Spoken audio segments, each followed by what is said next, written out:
Season of the Witch released 6 brand new perks into the game, so I got them, tested them, and I'm here today to tell you if they're worth it or not. Timestamps are in the description in case you want to skip to a specific perk, but without wasting any more time, I'm SniperKH, and let's hop in. Let's open up with the first new perk and the most simple new perk to cover, Heal Clip. Heal Clip's perk description reads as follows: reloading shortly after dealing a final blow grants cure to you and nearby allies.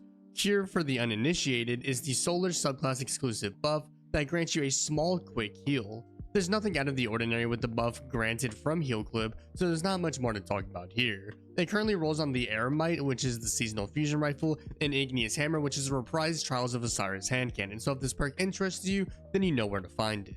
The next perk is Precision Instrument. This perk's description reads as follows: dealing sustained damage increases precision damage. Regarding the damage buff, it's granted in stacks with the buff maxing out at 25% at 6 stacks. I put the amount of damage you get per buff on screen now in case you're curious about that. It's a pretty decent perk, but I do think it could be outshined by other options like bait and switch.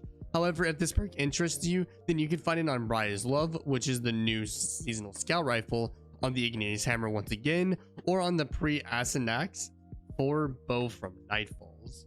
The third perk to cover in today's video is Enlightened Action. Enlightened Action's perk description reads as follows: dealing damage improves reload speed and handling. I don't currently have the numbers for this increase, but I will say that the increase is fairly noticeable, especially on a weapon like the Malediction, which is the ritual hand cannon for this season.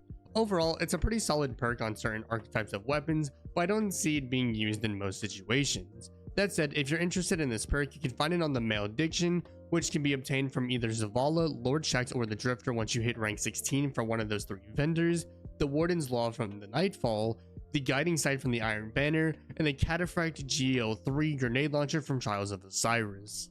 The fourth perk in today's video is Loose Change. Loose Change's perk description reads as follows: applying an elemental debuff to a target increases this weapon's reload speed for a short duration.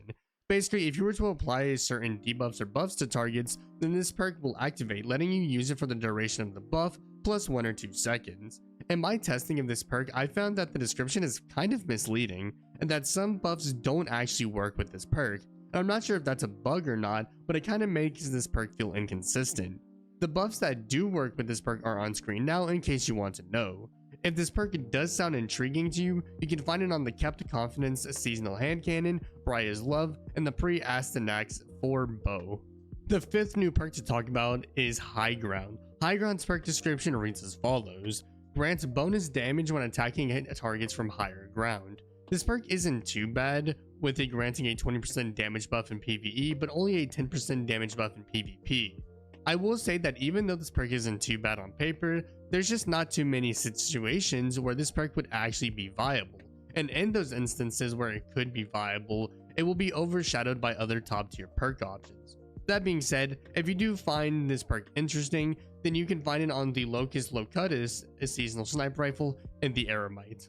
For the final perk to cover in today's video, we have Barrel Constrictor. Barrel Constrictor reads as follows: final blows with this weapon reduce the projectile spread of its next shot for a short duration. Basically, once you get a final blow, for the next 8 seconds, which is actually a pretty decent amount of time, your pellet spread will be decreased, with this buff going away after the timer ends or when you land a kill. Regarding the projectile spread, I don't have an exact number, but I put a screenshot on screen now showcasing the difference at the exact same range, and it's relatively noticeable. That said, I'm not sure if this perk will allow the only weapon it rolls on right now, being the Deadpan Delivery, to be a top tier option, but I guess we'll see. So in the end, are the new perks worth it? Well, I've got to be honest, as of right now, none of the new perks really grab my attention. The only one that seems kind of fun to use is Precision Instrument, but otherwise every perk available this season feels too situational to outright recommend it on everything. While some of these perks might find its time to shine, I believe the top tier perks from last season will continue to reign supreme this season. Well, that'll wrap up today's video. If you found it helpful, consider dropping a like and subscribing to the channel for more Destiny 2 content dropping weekly. If you've been supporting the channel for a while and you want to support me even further, then consider becoming a member of the channel today by clicking the join button next to my channel's name. Otherwise, feel free to comment what you'd like to see me cover next. Finally, check out my other social media platforms in the description below. With that being said, I'm SniperKH, and I'm out. Good luck with gaming.